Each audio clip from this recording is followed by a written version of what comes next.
Hello everyone, my name is Dr. Manasa Mynepally. నేను హైదరాబాద్లో I'm working as a consultant endocrinologist. So ఈరోజు మనం ఈ వీడియోలో ఆడవాళ్ళల్లో గనక షుగర్ ఉంటే మగవాళ్ళతో కంపేర్ చేస్తే ఎంత డిఫరెంట్గా ఉంటుంది, అది ఏ విధంగా ప్రభావితం చేస్తుంది అన్నది మనం తెలుసుకుందాం. ఈ వీడియోకి గల కారణం ఏంటంటే, జనరల్గా మనం మగవాళ్ళతో కంపేర్ చేస్తే ఆడవాళ్ళు డాక్టర్ దగ్గరికి రావడం అన్నది తక్కువ. వాళ్ళ నంబర్ ఆఫ్ ఓపీడీ విజిట్స్ అన్నవి కూడా తక్కువగా ఉంటాయి. సో దీనికి reason maybe probably health care సిస్టమ్కి యాక్సెస్ సరిగా లేకపోవడం వల్ల అయి ఉండొచ్చు, లేదంటే అదర్ సోషల్ రీజన్స్ వల్ల కానీ, లేదంటే ఇంట్లో రెస్పాన్సిబిలిటీస్ వల్ల కానీ అయి ఉండొచ్చు. సో ఎందుకు ఇంపార్టెంట్, ఆడవాళ్ళలో షుగర్ కంట్రోల్ అనేది ఎందుకు ఇంపార్టెంట్ అన్నది మనం తెలుసుకుందాం. సో ఇప్పుడు యాజ్ ఆఫ్ నౌ ఏంటంటేనండి, ప్రపంచంలో అరౌండ్ 300 మిలియన్ ఆడవాళ్ళకి షుగర్ వ్యాధి అనేది ఉంది. వీళ్ళల్లో ఏంటంటే diabetes is the 7th leading cause of death sugar ఉన్న మహిళలలో.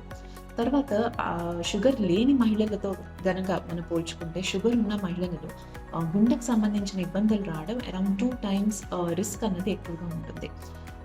షుగర్ అన్నది మగవాళ్ళు ఆడవాళ్ళు ఇద్దరిలోనూ సమంగానే వస్తున్నా కూడా, ఆడవాళ్ళలో షుగర్ ఉంటే కనుక షుగర్కి సంబంధించిన కాంప్లికేషన్స్ రావడం, అంటే రెటీనా అంటే వాళ్ళ కన్ను ఎఫెక్ట్ కావడం కానీ, నరాలు ఎఫెక్ట్ కావడం కానీ, కిడ్నీలు ఎఫెక్ట్ కావడం కానీ, 3 కూడా మగవాళ్ళతో కంపేర్ చేస్తే 2 అంతలు ఎక్కువగా ఉంటాయి. సో షుగర్ కంట్రోల్ అనేది ఎందుకు ఆడవాళ్ళలో కొంచెం కష్టం. ఫస్ట్ థింగ్ ఏంటంటే, వాళ్ళకి ప్రతి నెలసరిలు వాళ్ళ వచ్చే హార్మోనల్ ఫ్లక్చుయేషన్స్ వల్ల షుగర్ కంట్రోల్ అనేది కొంచెం కష్టంగా ఉండొచ్చు. దాంతోపాటు ఏంటంటే, ఆడవాళ్ళలో ప్రెగ్నెన్సీ టైంలో షుగర్, బీపీ, థైరాయిడ్ అన్నవి రావడం చాలా సహజంగా చూస్తున్నాయి ఈ మధ్య. సో వీటి వల్ల ఏమవుతుందంటే, వాళ్ళ ఒంట్లో పర్మనెంట్ మెటబాలిక్ చేంజెస్ అన్నది, అంటే మన జీవనాకృతికి సంబంధించిన తేడాలు వెంటనే జరిగిపోతాయి. కొంతమందిలో దాని ప్రభావం లాంగ్ టర్మ్ వరకు ఉంటుంది.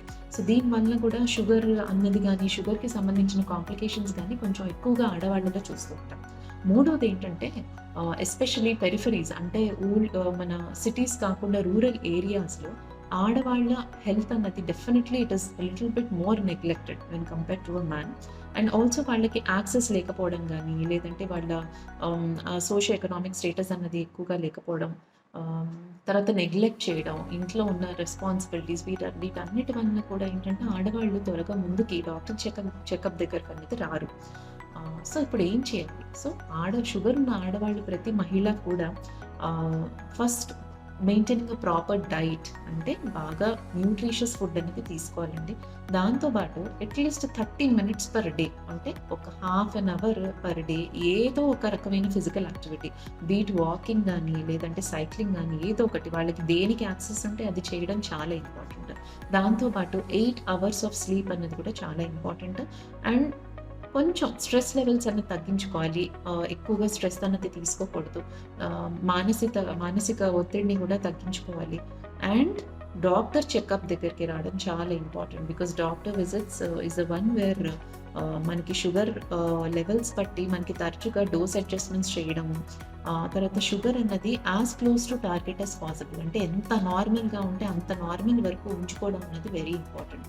మీ అందరికీ తెలిసిందే, ఆడవాళ్ళ హెల్త్ చాలా ఇంపార్టెంట్. ఇంట్లో ఆడవాళ్ళు కనుక హెల్తీగా ఉంటే ఆ ఇంట్లో ఉన్న మనుషులందరూ కూడా హెల్తీగానే ఉంటారు. So don't neglect women's health. Please get regular checkups with the doctor and see that all your investigations, sugar gaani, BP gaani, thyroid gaani, cholesterol levels anni kuda they are within the target range, and please maintain a healthy lifestyle. Thank you.